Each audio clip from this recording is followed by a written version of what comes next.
India versus England third ODI match లో Team India అయితే 27 runs margin తో అయితే ఓడిపోయింది. టార్గెట్ కి చాలా దగ్గరగా వచ్చారు, కానీ టార్గెట్ అయితే రీచ్ అవ్వలేకపోయారు. ఈ మ్యాచ్ మనం ఓడిపోవడానికి కారణం ఏంటంటే మన బౌలర్స్. మన బ్యాటర్స్ అయితే ఎలాంటి ప్రాబ్లం లేదు, అందరూ బ్యాటింగ్ బాగానే చేశారు.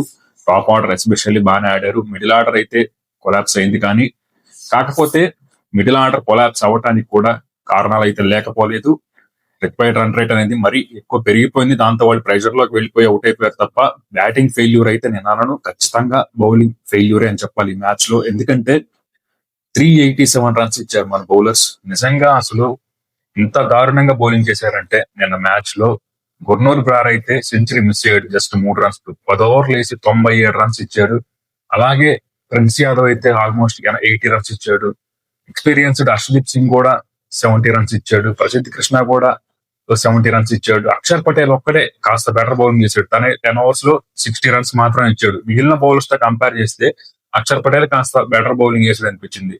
అట్లీస్ట్ వికెట్స్ తీకపోయినా బౌలర్స్ అయితే రన్స్ కట్టడి చేయాలి, అది కూడా చేయలేకపోయారు. ఇప్పుడు శ్యామ్ కరణ్ చూడండి ఎంత బాగా బౌలింగ్ చేశాడు. ఇప్పుడు ఇలాంటి బ్యాటింగ్ ఫ్రెండ్లీ వికెట్ లో ఎలా బౌలింగ్ చేయాలి? అట్లీస్ట్ వికెట్స్ రాకపోతే రన్స్ కంటైన్ చేయడానికైనా ట్రై చేయాలి, కానీ అది కూడా చేయలేకపోయారు మన బౌలర్స్. శ్యామ్ కరణ్ ఎంత బాగా పేస్ వేరియేషన్ చేసి ఆ స్లోయర్ వన్స్ ఎంత బాగా చేశాడు. మన బౌలర్స్ అసలు స్లోయర్ వన్స్ ట్రై చేశారా? ప్రిన్స్ యాదవ్ గానీ గుర్నూర్ బ్రార్ గానీ అసలు ఎంతసేపు ఫాస్ట్ గా ఆస్తున్నారు. వాళ్ళేమో దారుణంగా లాగి పెట్టి కొడుతున్నారు. అసలు దారుణం బౌలింగ్ అయితే. ఎంత తక్కువ మాట్లాడకుండా అంత మంచిది మన బౌలింగ్ అటాక్ గురించి. ఉమ్రా లేకపోతే మరీ ఇంత దారుణంగా ఉంటుందా మన బౌలింగ్ అనేది నిన్న మ్యాచ్ చూసాక అర్థమైంది. ఎస్పెషల్లీ ఇంగ్లాండ్ బ్యాటింగ్ చేస్తున్నప్పుడు లాస్ట్ 5 ఓవర్స్ లో 83 రన్స్ ఇచ్చారు మన బౌలర్స్. అంటే అర్థం చేసుకోండి, ఒక T20 మ్యాచ్ లో కూడా ఇలా, T20 మ్యాచ్ లో ఇలా రన్స్ ఇస్తారు. లాస్ట్ 5 ఓవర్స్ లో 83 అలా కొడతారు. ఇప్పుడు వన్ డే మ్యాచ్ లో లాస్ట్ 5 ఓవర్స్ లో 83 రన్స్ ఇచ్చారంటే ఇంకా బౌలింగ్ అనేది అంత దారుణమో అర్థం చేసుకోవాలి. కాబట్టి ఈ మ్యాచ్ ఓడిపోయారంటే దానికి కారణం 100% మన బౌలర్స్ మిస్టేక్. ఆబ్వియస్లీ ఆ పిచ్ లో బౌలర్స్ కి ఏం హెల్ప్ లేదు. మంచి బ్యాటింగ్ ఫ్రెండ్లీ వికెట్ ఒప్పుకుంటా, కానీ మరి 387 రన్స్ ఇచ్చే వికెట్ అయితే కాదు. మన బౌలర్స్ అయితే 100% ఫెయిల్ అయ్యారు. మన బ్యాటింగ్ విషయానికి వస్తే రోహిత్ శర్మ అయితే రెచ్చిపోయి ఆడాడు. తనైతే విమర్శకులకు అందరికీ గట్టి సమాధానం అయితే అందించాడు. సెంచరీ కొట్టాడు, 138 రన్స్ అయితే కొట్టాడు. దాంతో తనపై వస్తున్న విమర్శకులన్నిటికీ కూడా గట్టి సమాధానం అయితే రోహిత్ శర్మ అయితే మ్యాచ్ లో చెప్పాడు. అదర్ ఎండ్ లో శుభ్మన్ గిల్ కూడా బాగానే ఆడాడు, కాకపోతే స్ట్రైక్ రేట్ అనేది తగ్గిపోయింది. అంటే ఇక్కడ ఎవరిని బ్లేమ్ చేయాలో అర్థం కావట్లేదు. 387 రన్స్ చేస్తున్నప్పుడు ఓపెనర్స్ ఖచ్చితంగా కాస్త ఫాస్ట్ గా ఆడాలి. ఇప్పుడు 387 రన్స్ అంటే ఓవర్ కి 7.75 రన్స్ చొప్పున కొడితే గానీ టార్గెట్ రీచ్ అవ్వలేం. కానీ మన ఓపెనర్స్ ఎలా ఆడారంటే ఫస్ట్ 10 ఓవర్స్ లో 49 రన్స్ కొట్టారు. అంటే బిలో 5 ఎకానమీతో బ్యాటింగ్ చేశారు మన బ్యాటర్స్. దాంతో అసలు టార్గెట్ ఎలా రీచ్ అవుతారు, అక్కడే మ్యాచ్ అనేది అయిపోయింది. ఇక టార్గెట్ అవ్వదు అర్థమైపోయింది. అలాగే ఫస్ట్ 25 ఓవర్స్ లో 149 రన్స్ కొట్టారు. అంటే అక్కడ కూడా 6 runs per ఓవరే వెళ్ళారు. ఆల్మోస్ట్ 25 ఓవర్స్ అంటే 150 బాల్స్ లో 149 రన్స్ కొట్టారంటే అక్కడే మ్యాచ్ అనేది ఇంకా కష్టం, టార్గెట్ రీచ్ అవడం అర్థమైపోయింది. ఎందుకంటే ఇప్పుడు T20 ఫార్మాట్ లో అయితే కొంచెం టైం తీసుకున్నా ఏదో ఒక టైంలో 2-3 ఓవర్స్ గట్టి యాక్సలరేట్ చేస్తే సరిపోతుంది. కానీ వన్ డే ఫార్మాట్ లో, లాంగ్ ఫార్మాట్ లో ఇప్పుడు 2-3 ఓవర్స్ సరిపోవు. ఫస్ట్ నుంచి కూడా క్యాలిక్యులేట్ చేసుకుంటూ ఆడాలి. అలా కాకుండా మన ఓపెనర్స్ రోహిత్ శర్మ మరియు శుభ్మన్ గిల్ కాస్త అటాకింగ్ గా ఒక పవర్ ప్లే లో ఒక 80 రన్స్ కానీ కొట్టుంటే అప్పుడేమన్నా ఛాన్స్ ఉండేదేమో. కానీ పవర్ ప్లే లో 49 రన్స్ కొట్టారు. అలాగే ఫస్ట్ 25 ఓవర్స్ లో మనకి 149 రన్స్ కొట్టారు. దాంతో రిక్వైర్డ్ రన్ రేట్ అనేది పెరుగుతూ వస్తూ ఉంది. అలాంటప్పుడు ఖచ్చితంగా వికెట్లు చేతిలో ఉన్నా కానీ యాక్సిలేట్ చేయలేరు. ఎందుకంటే పవర్ ప్లే తర్వాత ఫీల్డ్ స్ప్రెడ్ అవుతుంది. లాస్ట్ 10 ఓవర్స్ లో రన్స్ రావడం అంత ఈజీ ఏం కాదు. లాస్ట్ 10 ఓవర్స్ లో వన్ డే ఫార్మేట్ లో జనరల్ గా 5 ఫీల్డర్స్ బౌండరీ లైన్ దగ్గర ఉంటారు.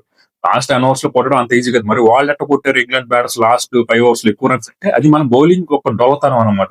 మన బౌలింగ్ వర్స్ట్ బౌలింగ్ చేశారు. అందుకే లాస్ట్ 10 ఓవర్స్ లో ఆల్మోస్ట్ 126 రన్స్ కొట్టారు. కానీ చేజింగ్ చేస్తున్నప్పుడు అలా ఉండదు. చేజింగ్ చేస్తున్నప్పుడు ఖచ్చితంగా ప్రెజర్ ఉంటుంది. వికెట్లు చేతిలో ఉన్నా కానీ చేజింగ్ చేస్తున్నప్పుడు ప్రెజర్ ఉంటుంది. రన్స్ కంటైన్ చేయడానికి అదర్ ఖచ్చితంగా బౌలర్స్ కి ఎంతో కొంత హెల్ప్ ఉంటుంది. ఇప్పుడు శ్యామ్ కరణ్ అదే చేశాడు. తను స్లోయర్ వన్స్ వేసాడు. మన వాళ్ళు గట్టిగా అటాక్ చేస్తారని తెలుసు కాబట్టి స్లోయర్ వన్స్ వేసాడు, పేస్ తీసాడు. ఆ వేరియేషన్స్, ఆ స్లోయర్ బౌన్సెస్ అనేది ఖచ్చితంగా హెల్ప్ అయింది శ్యామ్ కరణ్ కి. దాంతో వాళ్ళు మ్యాచ్ కంఫర్టబుల్ గా గెలవగలిగారు. 27 రన్స్ మార్జిన్ తో ఓడిపోయి ఉండొచ్చు, కానీ ఖచ్చితంగా మ్యాచ్ వాళ్ళే గెలుస్తారని చెప్పి మనకి అర్థమైపోయింది. విరాట్ కోహ్లీ వికెట్ పడంగానే ఇంకా అయిపోయింది. ఇంకా కష్టం టార్గెట్ ని రీచ్ అవడం అని అర్థమైంది. దాంతో రోహిత్ శర్మ సెంచరీ అయితే ఈ మ్యాచ్ లో వృధా అయింది. అంటే వేస్ట్ అయినా పర్లేదు, విమర్శకులకి అయితే మంచి సమాధానం అయితే చెప్పారు.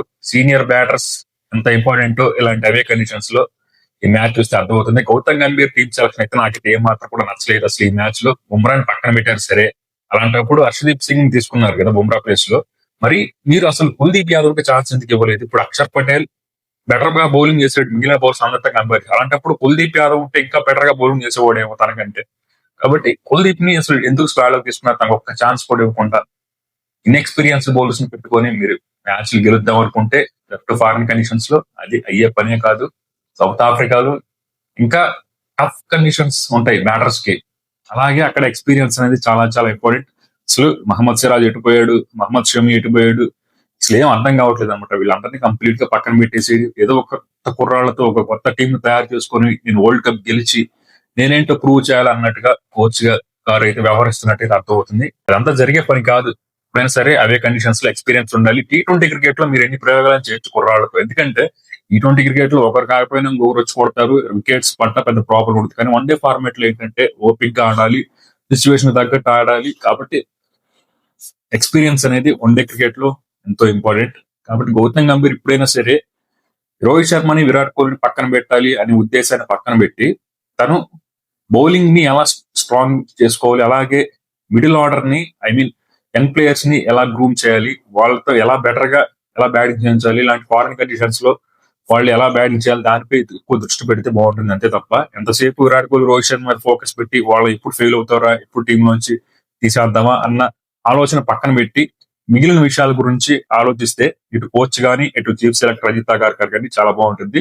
అసలు అజిత్ అగార్కర్ అయితే మహమ్మద్ షమీపై ఎందుకు పగబడ్డాడో అర్థం కాదు, కంప్లీట్ గా తను పక్కన పెట్టేశాడు. మహమ్మద్ సిరాజ్ కి ఛాన్స్ ఇవ్వట్లేదు ఈ ఫార్మాట్ లో. తనని టెస్టులకు మాత్రం కన్సిడర్ చేస్తారు. మహమ్మద్ సిరాజ్ కి వన్డేల్లో కూడా సిరాజ్ మంచి బౌలరే కదా, మరి తనకి ఎందుకు అవకాశం ఇవ్వట్లేదు తెలియలేదు.